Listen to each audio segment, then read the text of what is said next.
Sarong construction worker, kalaboso makalihis na makuanan nin maabot sa 700,000 pesos na kantidad nin iligal na droga. Tulong sa siya nin pigtutubudang shabu, nadukayan pirang metro sa naan rayo sa pigmok ng PNP outpost sa Sagrada Familia. Ang detalye tinutukan ni Jessica Kalinog.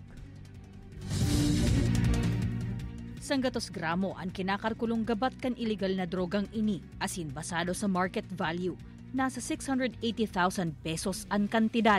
Iyan ang nabakal sa 38 anyos na construction worker sa ginibong buy-bust operation sa Barangay Triangulo, Naga City, pasado alas 2 nin hapon kan Hunyo 4.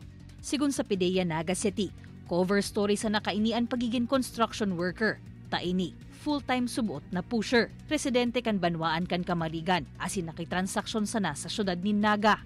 Malaki yan siya kasi dati na siyang nakulong sa New Bilibid Prison. Kumbaga nung nakulong siya, lumaki yung network niya dun sa loob. Enero 2024 kan makalaya na hali sa haros 9 na taong pagkakakulong ang sospek. Alagad na pag-araman kan mga otoridad ang liwat kaining pagkaimbwelto sa iligal na transaksyon. Kaya liwat mananadakop asin nakulong. Monitor lahat ng mga drug personality na nandito sa area. Kumbaga kasi sila yung lalapagan ng mga outsider na drug. Kumbaga yung facilitator dito na pusher.